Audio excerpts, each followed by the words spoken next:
integral tripla, ela tem fundamentalmente dois tipos de mudança de variável.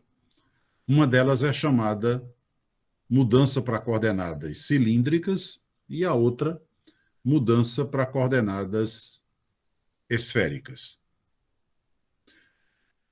Na verdade, de novidade, o que a gente vai ver é a mudança para coordenadas esféricas.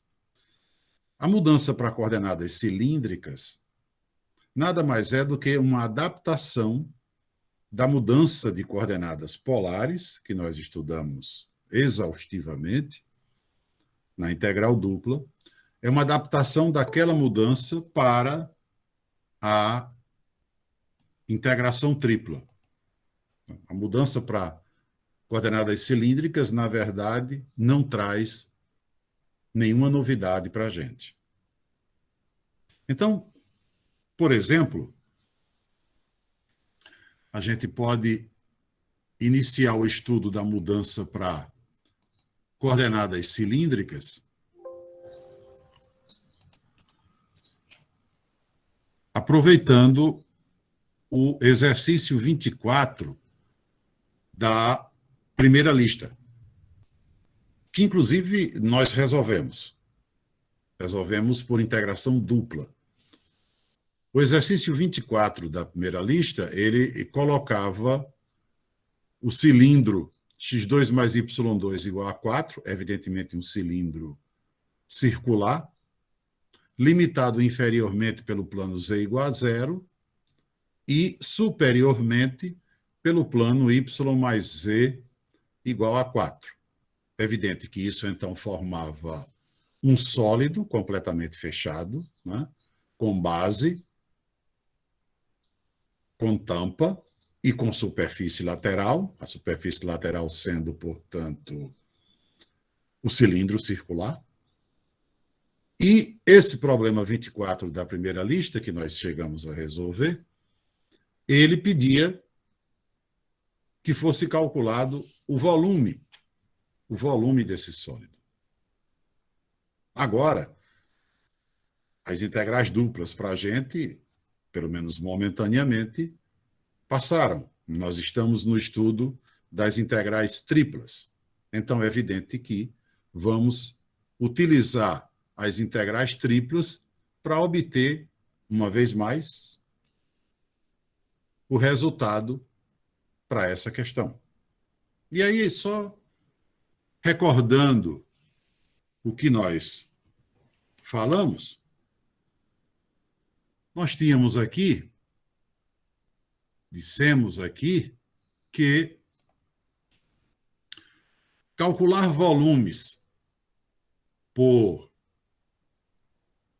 integração tripla era, normalmente, procurar estabelecer a variação de z, inicialmente, para depois, resolvida a integral em z, nós resolvermos uma integral dupla em x e y, retornando, portanto, ao problema que nós conhecíamos há mais tempo, que era o problema da integral dupla.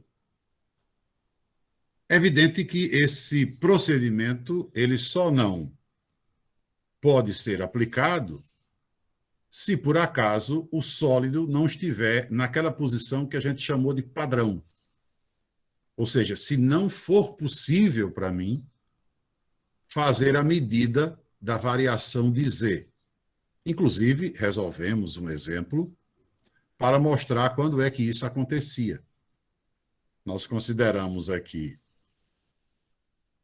um sólido, que, se eu não me engano, correspondia ao problema 6 da segunda lista, onde era impossível a gente fazer a aplicação do raciocínio clássico, porque o sólido simplesmente não tinha base no plano XY. Então, como a ideia padrão é fazer a medida de z para, em seguida, resolver uma integral dupla em x e y, supõe-se que, após a medida de z, eu vá ter uma região no plano XY que vai ser o domínio de integração da integral dupla que está faltando para concluir o problema. Vimos que isso, às vezes, não acontece. Exatamente no caso da questão 6 da segunda lista. Mas não é o caso aqui. Aqui a gente vê que facilmente pode fazer a medida de z e, resolvida a integral em z, a gente acaba numa integral em x e y, porque, feita a variação de z, sobra no plano XY uma região que corresponde a um domínio de integração, uma região fechada, limitada e conexa. E aí, o que temos que fazer aqui é, inicialmente, estabelecer a medida de z. A gente pode, né, chegar aqui e verificar com facilidade, né, que dentro desse sólido, eu colocando as setas verticais que deverão apontar a variação de z, verticais porque, como a gente sabe, as setas vão sempre de acordo com o sentido crescente do eixo, e como eu estou querendo a variação de z, o sentido crescente do eixo z é precisamente o sentido vertical, de baixo para cima. Então, eu tenho as setas indicando que, evidentemente, nesse sólido, o z varia entre dois planos. Ele começa no plano XY, onde ele é zero, e ele termina no plano y mais z igual a 4, onde ele é 4 menos y. Né? No plano y mais z igual a 4, o z vale 4 menos y. Então, eu teria, no cálculo do volume desse sólido L, eu teria uma integral dupla sobre D, posteriormente, para ser calculada posteriormente, e aqui uma integral desde 0 até 4 menos y, que é o valor de z no plano que corresponde à tampa do sólido, de dz, dx, dy.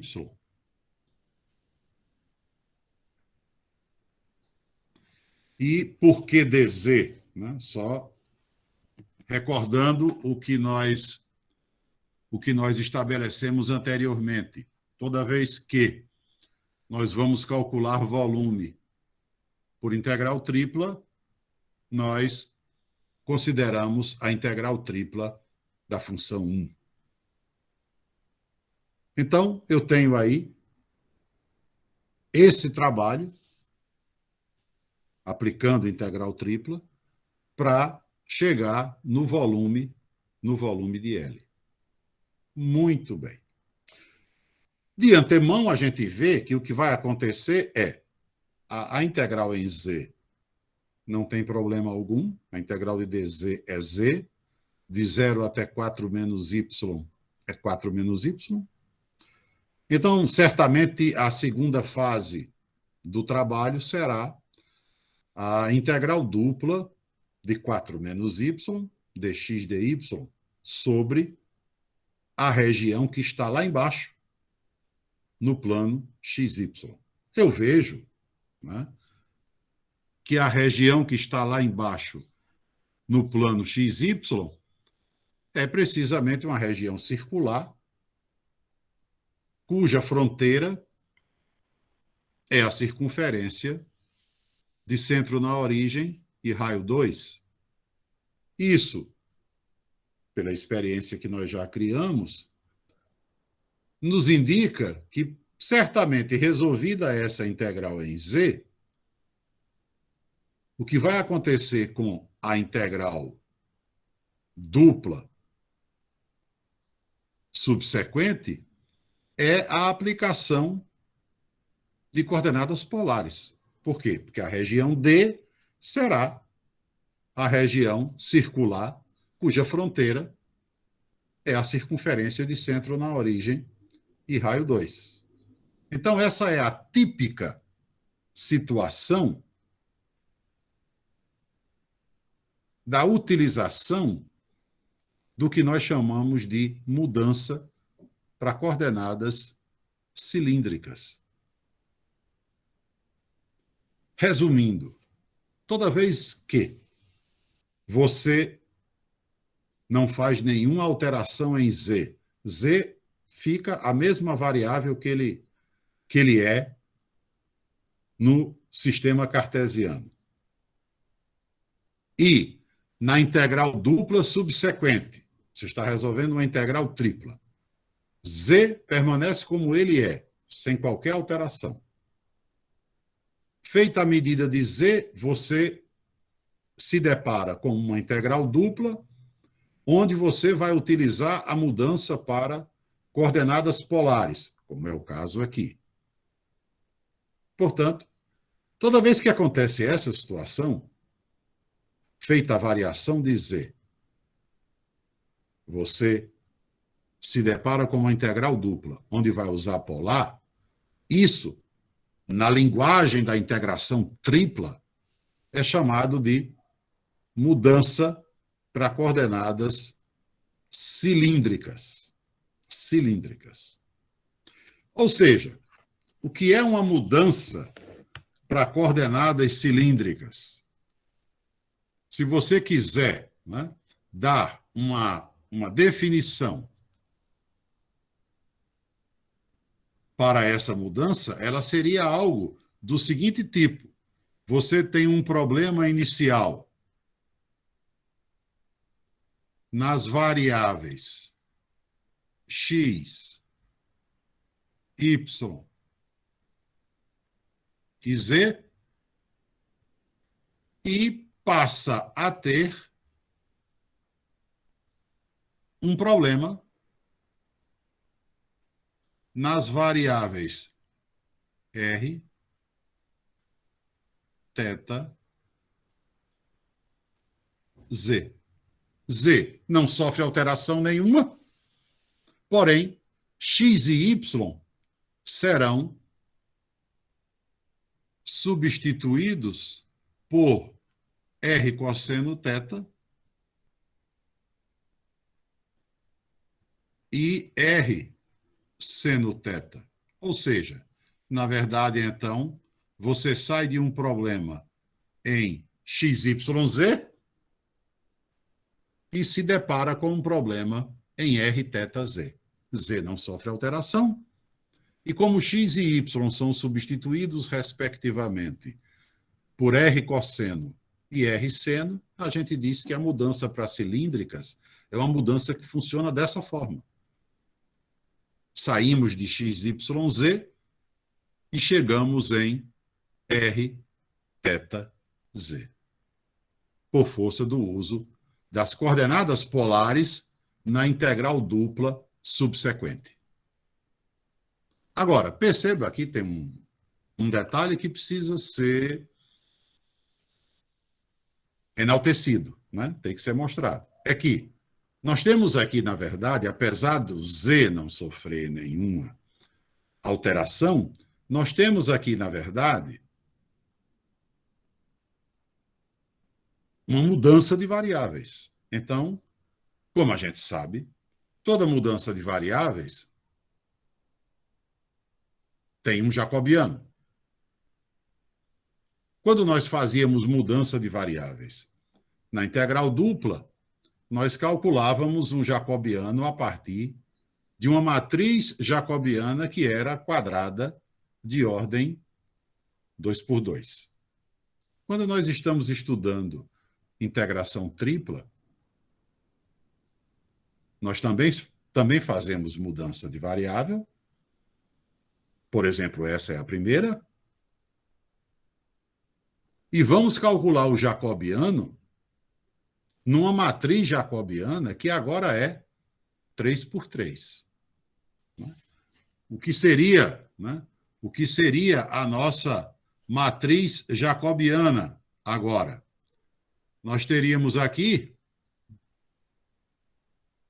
uma matriz que seria dada pelos seguintes elementos, né? Eu teria aqui derivada de x em relação a r, derivada de x em relação a θ, derivada de x em relação a z. Né? Acho que dá para lembrar, né, como era a construção da matriz jacobiana. Vamos só recordar. Quando eu estava com um problema em duas variáveis, eu fazia uma mudança onde as variáveis x, y eram substituídas por, de um modo geral, u e v. E aí eu dizia que a matriz jacobiana era derivada de x em relação a u, derivada de x em relação a v, derivada de y em relação a u, derivada de y em relação a v. Ou seja, a lógica do cálculo do jacobiano é montar uma matriz e calcular o seu determinante, onde, nessa matriz, as linhas são as derivadas das antigas variáveis em função das novas. Tanto é que quando nós calculamos, né, o jacobiano da mudança para polar, né, nós escrevemos dx dr, dx dθ, na primeira linha, e na segunda linha, dy dr, dy dθ. E obtivemos como resultado R. Né? R. Aqui, o que é que vamos fazer?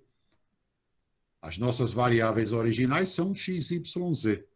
As novas variáveis são r, θ, z, já que z não sofre nenhuma alteração.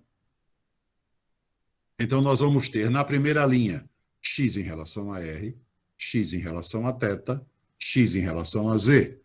Na segunda linha, y em relação a r, y em relação a θ, y em relação a z. E, finalmente, z, que é também variável, né, original, z em relação a r, z em relação a θ, z em relação a z. Na verdade, a gente diz que a mudança para coordenadas cilíndricas é uma mudança que se processa saindo das variáveis x, y, z, chegando nas variáveis r, θ, z, onde x e y são substituídos pelas mesmas equações das coordenadas polares e z não sofre alteração, ou seja, z é igual a z. Z não é igual a nada que envolva R e θ. Z é igual a Z. Portanto, a matriz jacobiana, no caso da mudança para coordenadas cilíndricas, a matriz jacobiana ela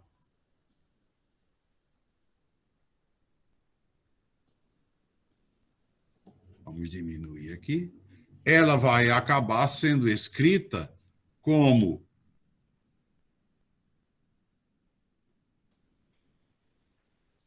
derivada de x em relação a r, evidentemente, cosseno de θ. A derivada de x em relação a θ menos r seno θ. E a derivada de x em relação a z, a expressão de x não contém z, só contém r e θ, é zero. A derivada de y em relação a r é seno de θ.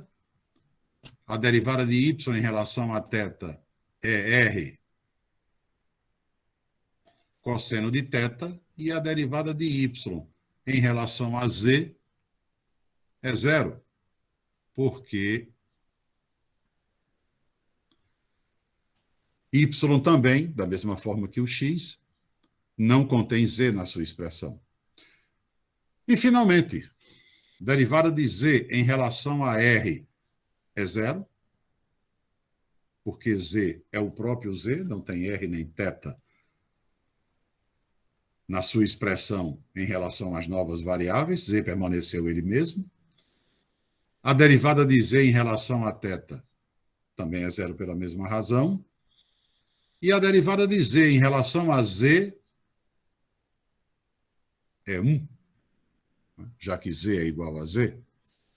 O que é que vai acabar acontecendo aqui? Eu tenho um determinante 3 por 3, que a maneira mais simples, né, de fazer seria desenvolver pela última linha ou pela última coluna. Mas se você não quer desenvolver pela última linha ou pela última coluna, não tem problema. Não é? Não tem problema. Você pode fazer normalmente. E aí, fazendo normalmente, o que é que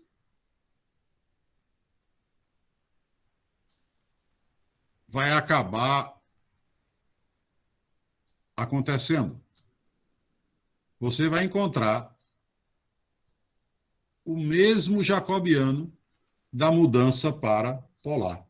Porque o determinante da matriz jacobiana vai acabar lhe fornecendo o quê? O produto desses três, R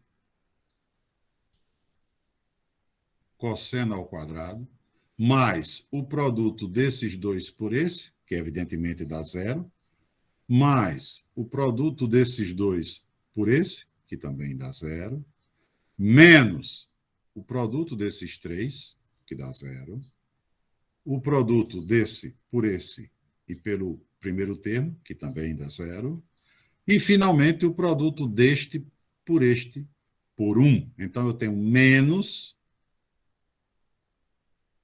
e aqui vai aparecer menos R seno ao quadrado de θ.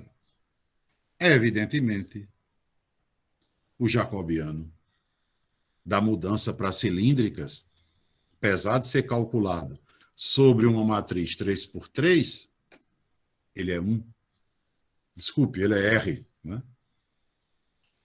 Porque aí eu terei R cosseno ao quadrado mais R seno ao quadrado, ponho R em evidência, chego em R.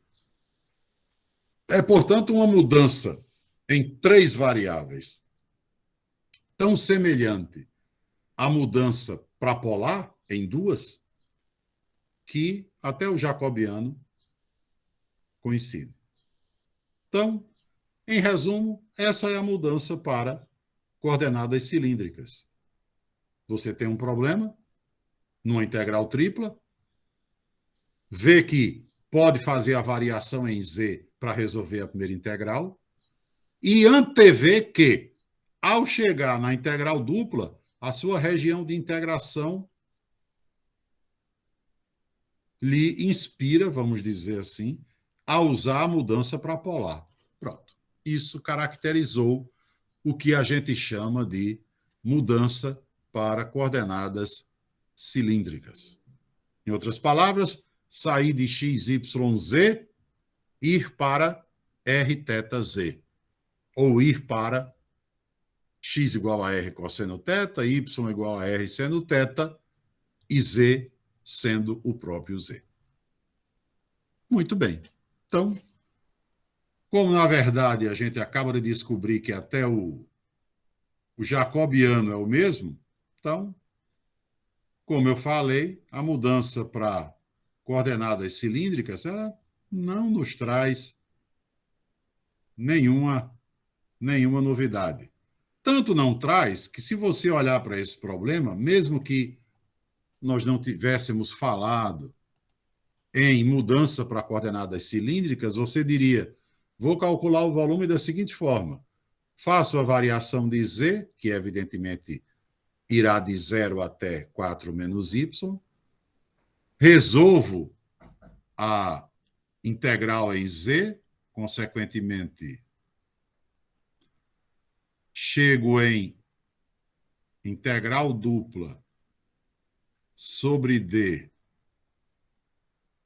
de 4 menos y dx dy, porque 4 menos y é precisamente o resultado da integral interna.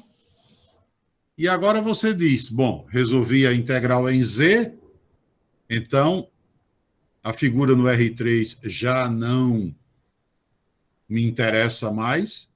Como meu problema agora se resume ao cálculo de uma integral dupla no R2, me interessa enxergar a base do sólido. Me interessa enxergar a integral dupla, a região de integração, desculpe, que vai comandar essa integral dupla. Bom, mas é evidente, né, que a região de integração que vai comandar essa integral dupla é uma região circular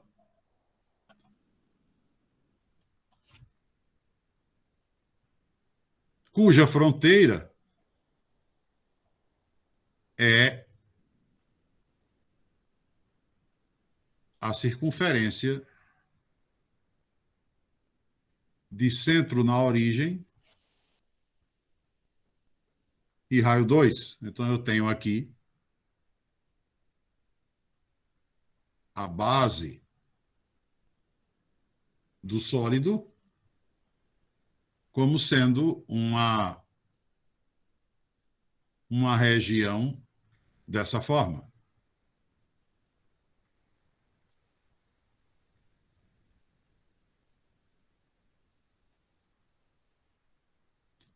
Região circular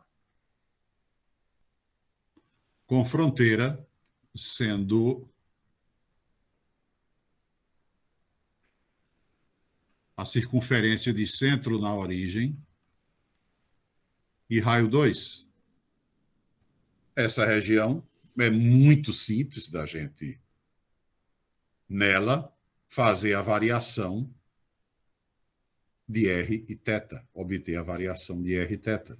Aqui, na fronteira, eu tenho a circunferência x2 mais y2 igual a 4. E, como a gente já fez diversas vezes, o que vai acontecer aqui é que eu terei as setas saindo do polo e indo até a fronteira da minha região. Então, é evidente que eu terei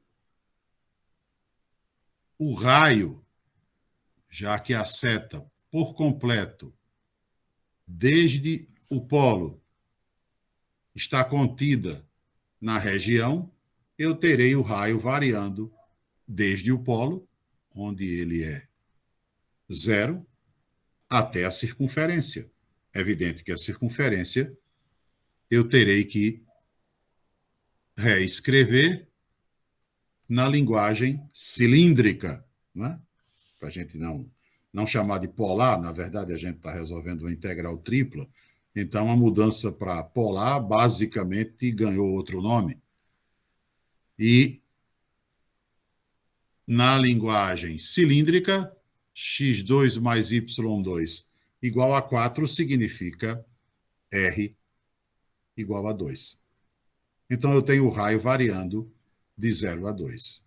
Evidentemente também, como essa região circular é percorrida por completo, eu saio de θ igual a 0, aqui no eixo polar, faço toda a trajetória que completa a circunferência e, evidentemente, chego em θ igual a 2π.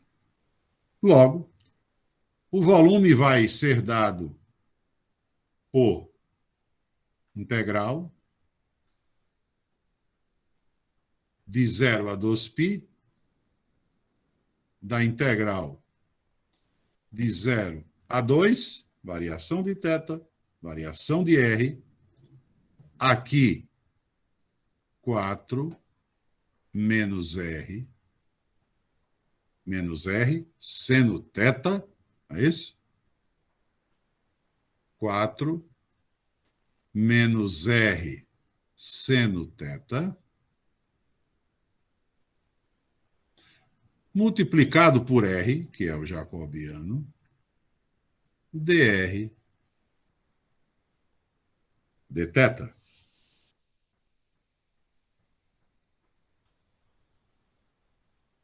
Ou seja, resolvemos a integral em z, considerando z como uma coordenada cartesiana, e depois entramos numa integral dupla, onde utilizamos a mudança x igual a r cosseno θ e y igual a r seno θ.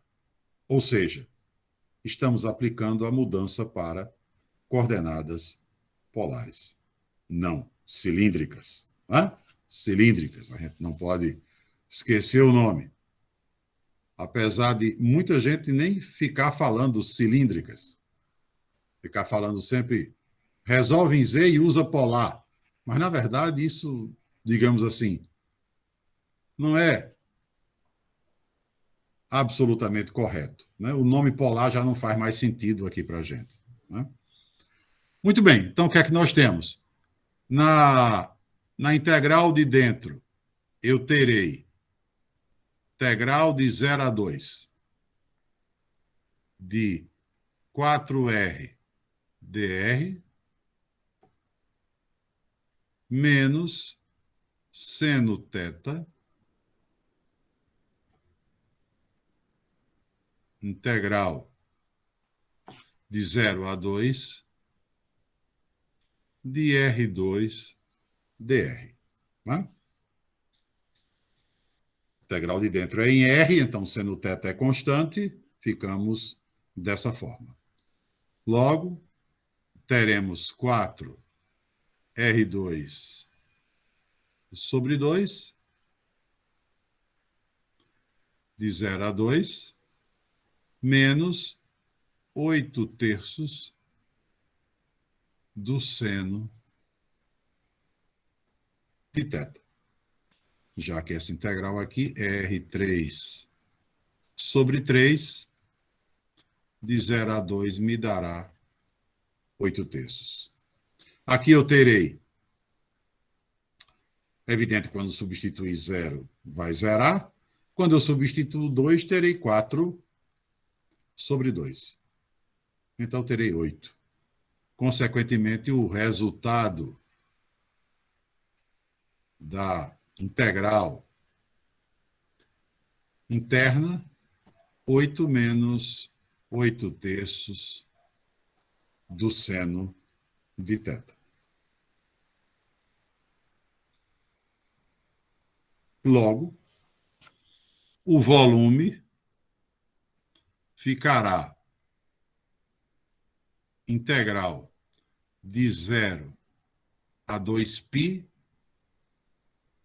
de 8 menos 8/3 do seno de θ dθ.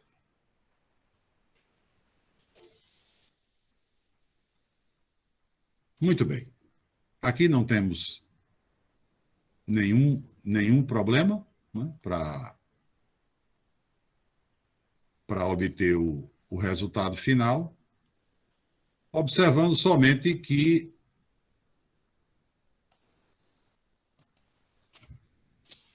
ao separarmos essa integral aqui em duas, né, talvez seja interessante nós fazermos 8 vezes integral de 0 a 2π de dθ mais 8/3, eu pelo menos faria assim, integral de 0 a 2π de menos seno θ dθ. Por que eu digo que eu faria assim? É porque se eu deixar esse menos, ele já está ali, se eu deixar esse menos dentro da integral, acompanhando o seno de θ, terei integral de menos seno. Essa já é cosseno. Então, facilita. Esse menos aí, ele facilita. Então, o que é que eu tenho? A primeira integral me dá, evidentemente, 16π, porque a integral de 0 a 12π de dθ, 12π multiplicado por 8, 16π. E essa daqui, evidentemente, zero. Porque integral de menos seno é cosseno. Então, o que é que, na verdade, eu terei aqui? Eu teria a diferença cosseno de 2π menos cosseno de zero. 1 menos 1. Então, o volume daquele cilindro, que é limitado inferiormente pelo plano z igual a zero e superiormente pelo plano y mais z igual a 4, é 16π, da mesma forma que nós obtivemos também por integração dupla. Agora, obtivemos por integração tripla, utilizando a mudança para coordenadas cilíndricas, que é uma adaptação, praticamente, pode-se dizer assim, da mudança para coordenadas polares à integral tripla. Muito bem. Creio que isso aí não tem problema algum. Normalmente ninguém estranha a mudança para cilíndricas. É uma mudança simples de ser utilizada, porque basicamente já utiliza algo que a gente utilizou, né? A gente usou muitas vezes, que foi a mudança para polar.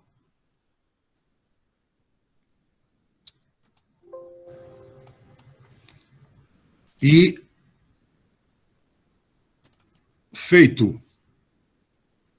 feita, né, a apresentação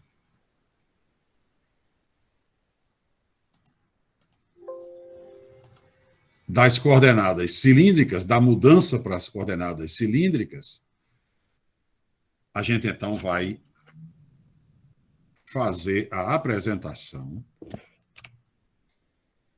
da mudança para as coordenadas esféricas.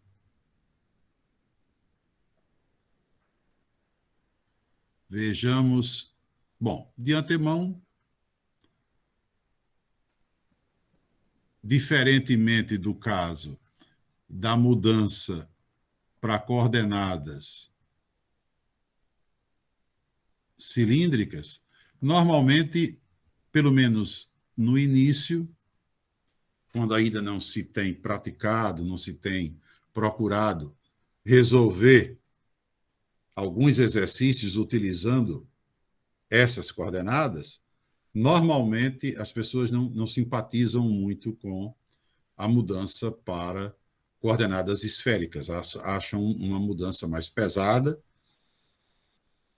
e mais complicada. Porém, uma coisa é certa, ela não é difícil de você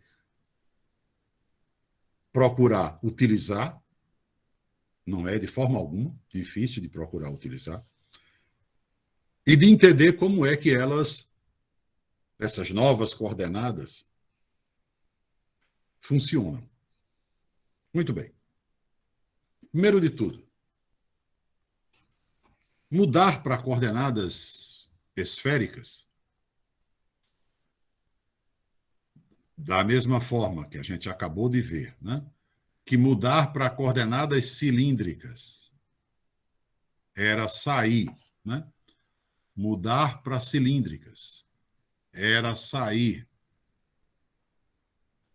de XYZ e chegar em R, θ, Z, ou seja, Z não sofrer alteração e X e Y serem substituídos pelas suas fórmulas da mudança para polar, isso aí era, então, a mudança para cilíndricas. Agora, nós vamos ter uma mudança do seguinte tipo. Nós temos XYZ, lá como coordenadas cartesianas, e vamos utilizar uma mudança onde sairei de XYZ e irei para um sistema onde as coordenadas serão Rθφ. Eu terei pela primeira vez um sistema de coordenadas onde a localização dos pontos será feita a partir do raio e de dois ângulos. Do raio e de dois ângulos.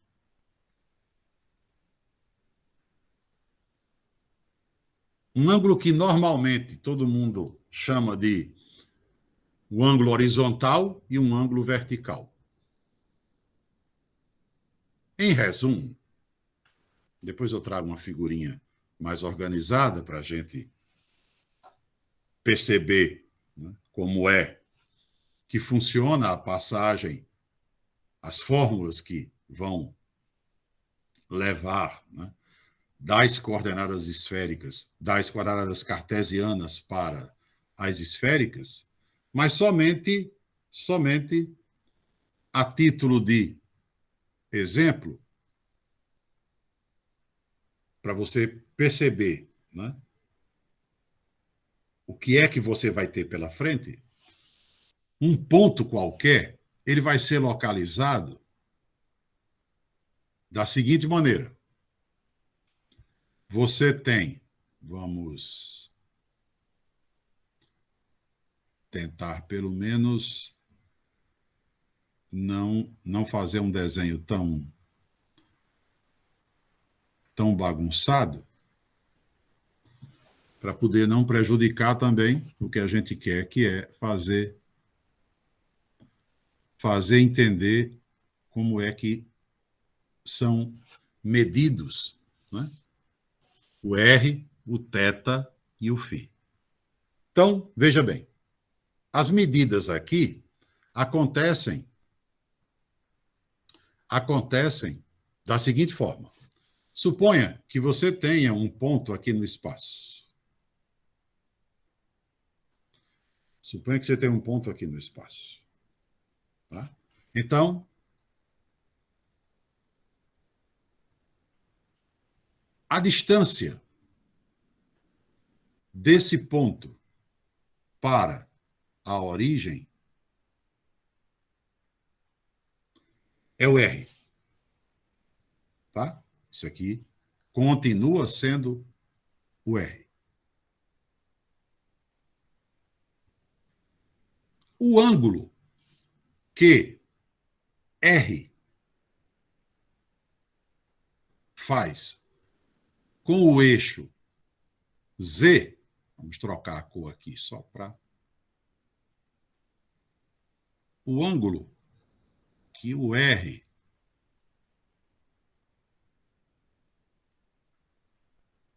faz com o eixo Z, medido do eixo Z para frente, esse ângulo é φ. Esse ângulo é φ. Ou seja,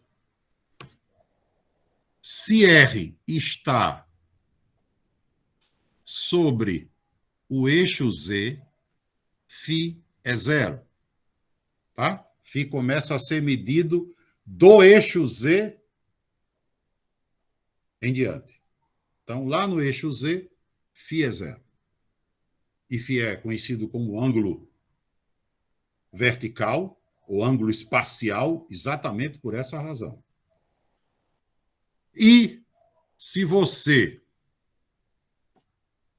fizer a projeção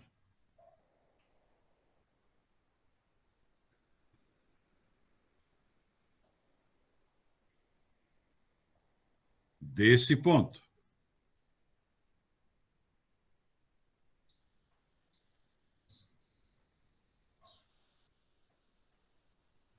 sobre o plano XY, esse ângulo medido a partir do eixo X é o ângulo θ. O ângulo chamado de planar. É o ângulo que é medido no plano XY. Então, φ é o ângulo espacial, R é o raio, e θ é o ângulo planar. E o conjunto R, θ, φ é denominado de coordenadas esféricas de um ponto. Tá? Agora, veja bem. O ângulo φ, ele tem uma, digamos, uma restrição. Tá? A gente aceita que o θ, o ângulo θ, varie até 2π,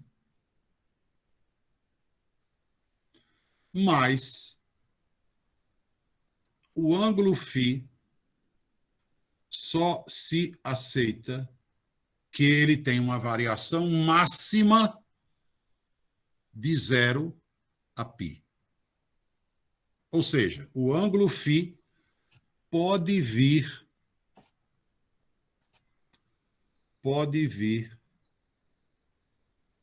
no máximo até aqui.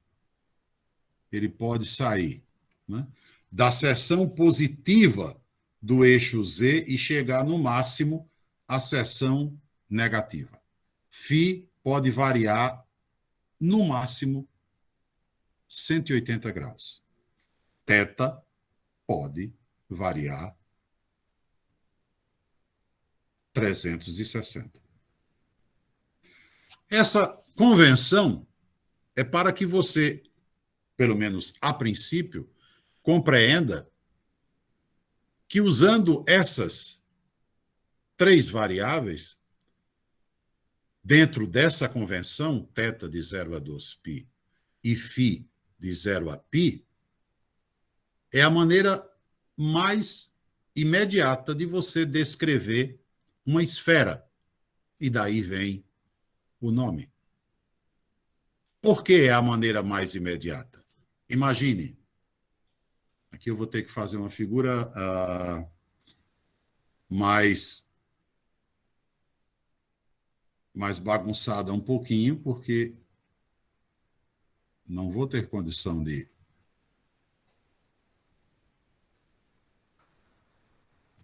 Imagine que você tenha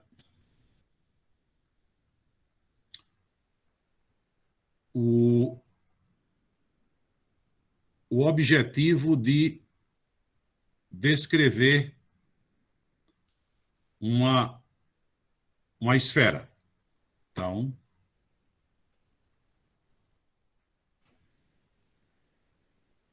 nós vamos colocar aqui as partes negativas dos eixos.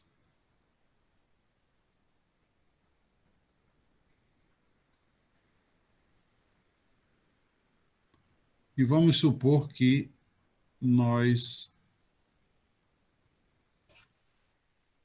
queiramos descrever uma esfera aqui. O que é que nós podemos fazer para descrever essa esfera? Temos aqui Z, Y, X. Se eu imagino, não é? Se eu imagino um raio aqui, em repouso sobre o eixo Z, e se eu faço φ variar, ou seja, vamos entender que φ empurra esse raio. Se eu faço o φ empurrar esse raio 180 graus, esse raio vai descrever uma trajetória, evidentemente, do seguinte tipo. Ele vai sair daqui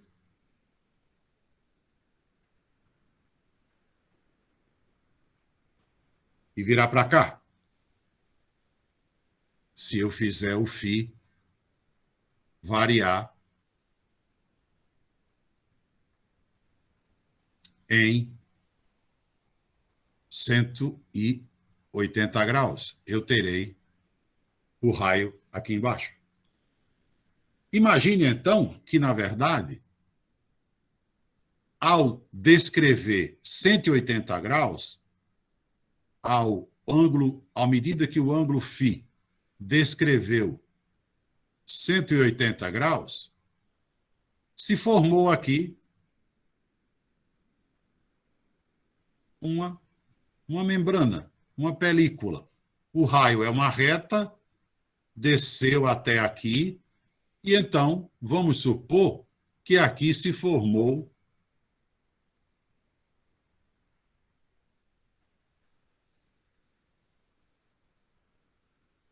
algo desse tipo, com o raio,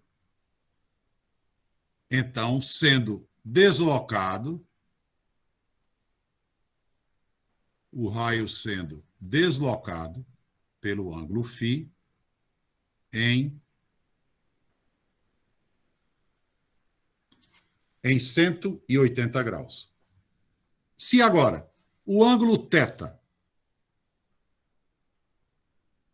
apanha essa membrana e gira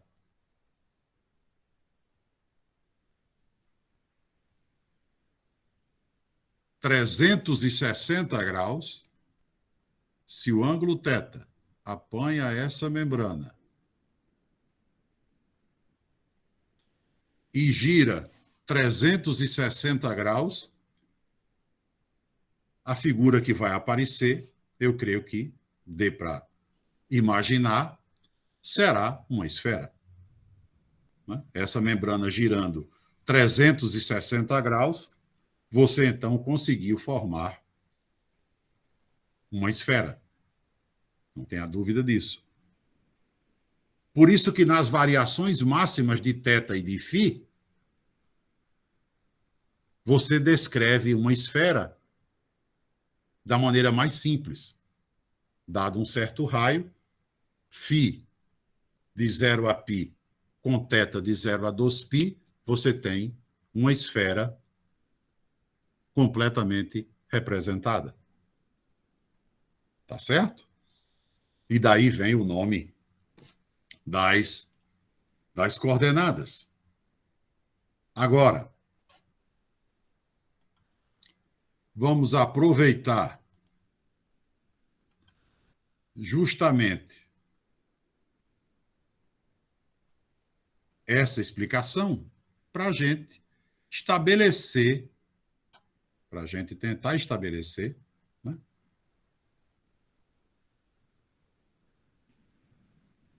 as equações que definem concretamente a mudança para coordenadas esféricas. Então, como eu disse a vocês, aqui está a situação que a gente colocou lá, né? Eu tenho um raio que repousava aqui sobre o eixo Z e foi deslocado φ radianos, né? Foi deslocado aqui no espaço φ radianos. A projeção dele, que a gente está chamando aqui embaixo, projeção ortogonal dele, que a gente está chamando aqui embaixo de L, né? Porque ele, na verdade, viria para cá, a gente está chamando essa projeção, então, de L, e aqui eu teria o ângulo θ. Então, eu tenho R, tenho φ e tenho θ. Bom, esse ângulo, é evidente que, se eu sair do eixo Z e chegar com φ até o plano XY, eu tenho φ variando de π sobre 2 radianos. Né? Daqui para cá eu tenho 90 graus, evidentemente. Né? Logo, o raio parando numa determinada situação aqui, esse ângulo seria o nosso φ, e, evidentemente, esse complemento seria 90, né, menos φ. 90 menos φ. π sobre 2 menos φ. Então, esse ângulo seria π sobre 2 menos φ. Pelo triângulo retângulo que se formou aqui, né, R, L e o ângulo π sobre 2 menos φ, eu tenho que o cosseno de π sobre 2 menos φ, o cosseno desse ângulo, é o cateto adjacente, que é o L, sobre a hipotenusa, que é o R. Consequentemente, L seria R cosseno de π sobre 2 menos φ. Acontece que cosseno de π sobre 2 menos φ seria cosseno de π sobre 2 multiplicado pelo cosseno de φ, mais o seno de π sobre 2 multiplicado pelo seno de φ. Cosseno de π sobre 2 é 0, seno de π sobre 2 é 1, então cosseno de π sobre 2 menos φ é seno de φ.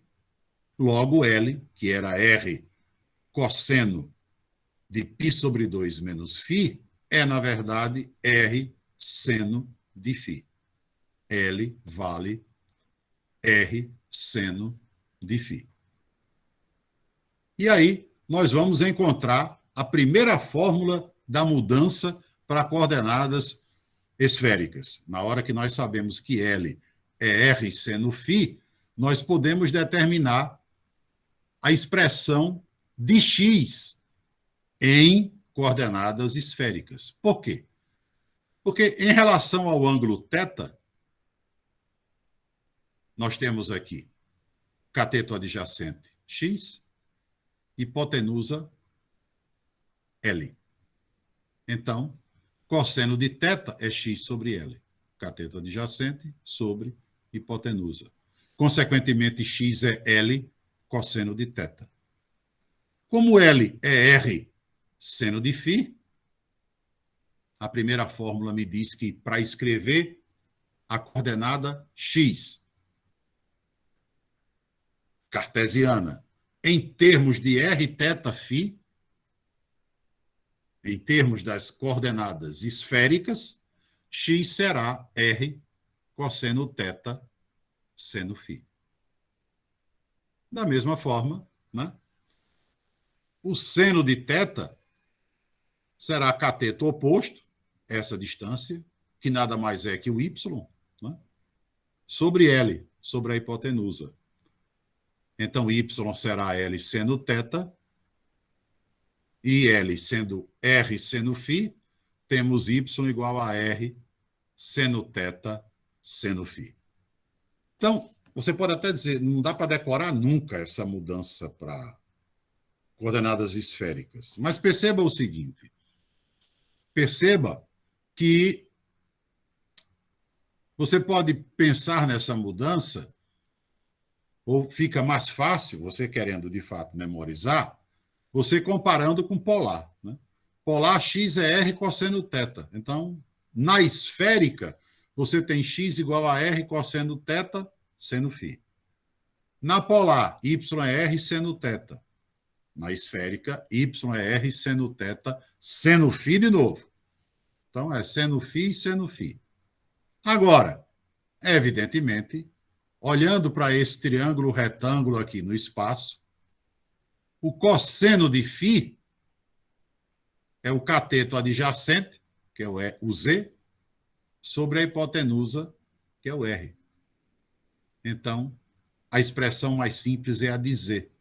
Z será R cosseno φ. Z não tem θ.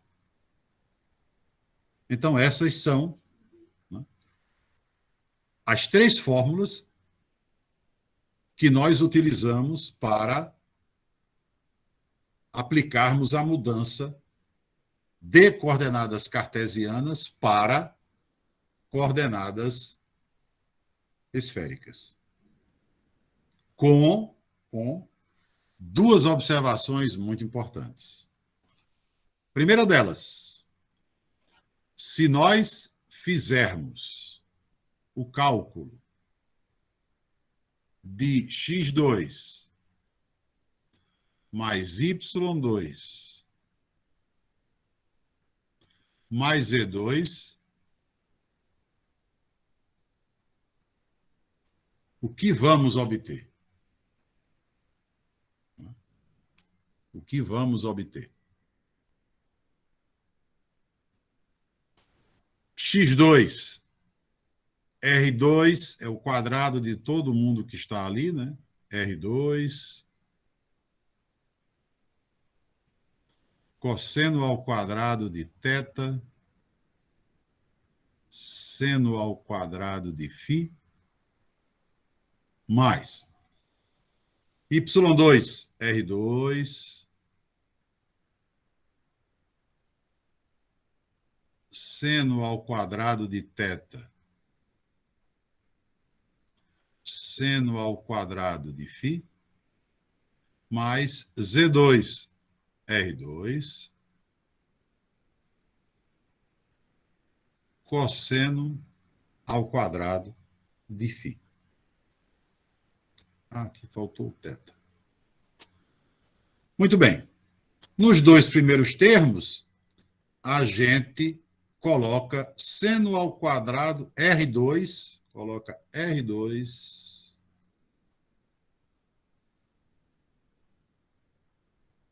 seno ao quadrado de φ em evidência. Aí nós vamos ter cosseno ao quadrado de θ mais seno ao quadrado de θ.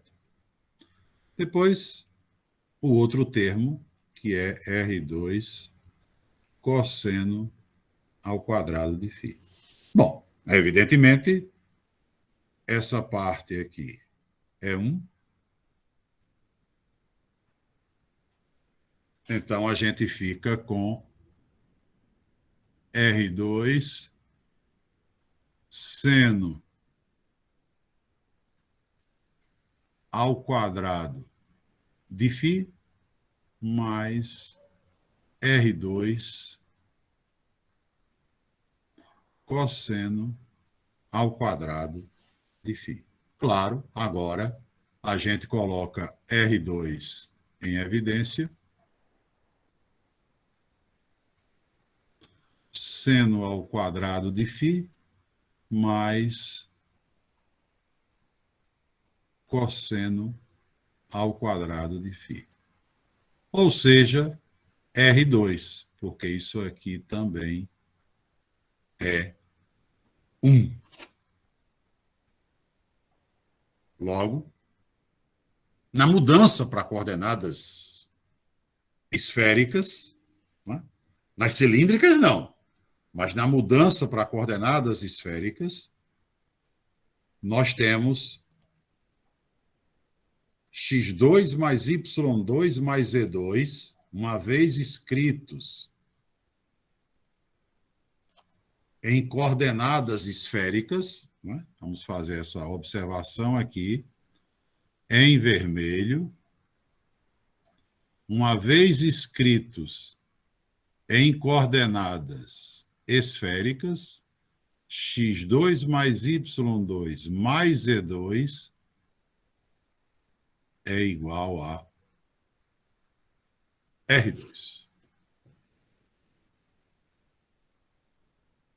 É igual a R2.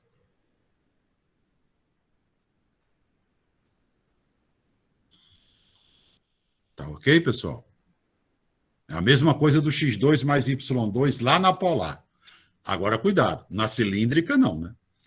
Na cilíndrica, se você fizer x2 mais y2 mais z2, o que é que você vai obter? R2 mais z2, né? Porque pega o x2 mais y2 da polar, que dá R2, mas como z é z, agora aqui não. Na esférica, quando você faz x2 mais y2 mais z2, aí sim você obtém R2. E perceba o baita trabalho, não é? Que a gente teria para determinar o jacobiano da mudança para coordenadas esféricas. É realmente um baita trabalho. Porque a matriz, né, a matriz jacobiana, ela como ficaria? Né? Como é que ela seria montada? Teríamos aqui uma matriz 3x3, né? Onde nós deveríamos calcular as derivadas das variáveis antigas em relação às variáveis novas. Então, nós teríamos aqui derivada de x em relação a r, derivada de x em relação a θ, derivada de x em relação a φ. Da mesma forma, derivada de y em relação a r, derivada de y em relação a θ, derivada de y em relação a φ. E, finalmente, derivada de z em relação a r, derivada de z em relação a θ, derivada de z em relação a φ. Perceba que agora, o único termo aqui que é zero é esse, né? Derivada de z em relação a θ. Porque z tem r. Por exemplo, a derivada de z em relação a r será cosseno φ. A derivada de z em relação a φ também não é zero, né? A derivada de z em relação a φ será menos r seno φ. O único termo que irá zerar é esse aqui. Então, na verdade, temos um baita determinante 3x3 para calcular. Tá? Porque derivada de x em relação a r, por exemplo, né, será cosseno θ seno φ. Derivada de x em relação a θ será menos r seno θ seno φ. E derivada de x em relação a φ ficará r cosseno θ cosseno φ. E assim vai. Uma matriz enorme, 3x3, para que a gente, então, calcule o determinante e obtenha o jacobiano, né? O jacobiano da mudança para coordenadas esféricas. Na verdade, eu não vou fazer o cálculo. É evidente que já fiz um dia, quando tinha mais disposição. Hoje não tenho mais essa disposição de fazer o cálculo desse determinante 3x3. Mas uma coisa é certa, né? Uma coisa é certa. É que você vai colocar, se você quiser fazer, né? Também não é nada do outro mundo, é muita conta, mas você consegue fazer. E indo, da mesma forma que a gente fez agora, para calcular aqui o x2 mais y2 mais e2 e concluir que isso era R2, você vai aqui, com toda certeza, quando montar a matriz e calcular o determinante, você vai colocando muitas coisas em evidência que acabam fazendo como aconteceu agora aqui, com o cálculo que nós fizemos, somas que são iguais a 1, e você, então, acaba concluindo, né, que o jacobiano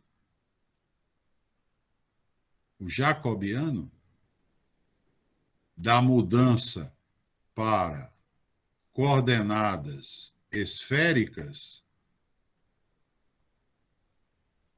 ele vale R2 seno φ. Esse é o valor do jacobiano para a mudança que transforma coordenadas cartesianas em coordenadas esféricas. E observe, quando ele é levado para a integral, né, porque o nosso problema é resolver integral tripla. O que é que vai acontecer? Nós teremos aqui, originalmente, né, uma integral tripla sobre um sólido L de uma função f de x, y, z, dx, dy, dz, na qual, sendo aplicada a mudança para coordenadas esféricas, o que vai acontecer é que nós passaremos a ter o seguinte problema. Integral tripla de f de, claro, aonde houver x em f, eu vou substituir por r cosseno θ seno φ. Onde houver y, eu vou substituir por r seno θ seno φ. Onde houver z, eu vou substituir por r cosseno φ. Então, eu terei uma nova função nas variáveis r θ φ. Isso multiplicado pelo módulo do jacobiano, né? Acho que está todo mundo lembrado que quando o jacobiano vai para dentro da integral, na nossa fórmula de mudança de variáveis, ele vai em módulo, mas perceba que ele não precisa do módulo. Se o resultado dele é este, basta a gente lembrar, né, que o nosso ângulo φ, ele foi definido como sendo um ângulo cuja variação máxima é de 0 a π.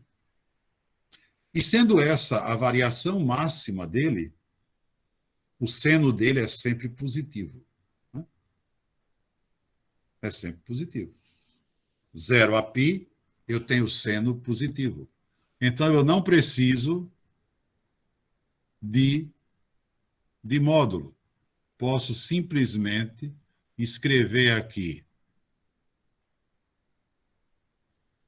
o jacobiano e depois dr dθ dφ. É assim que a gente utiliza a mudança para coordenadas esféricas numa situação concreta do cálculo da integral tripla de uma função, ou então, né, no cálculo de um volume, considerando consequentemente a função como sendo 1 e deixando na integral apenas o jacobiano.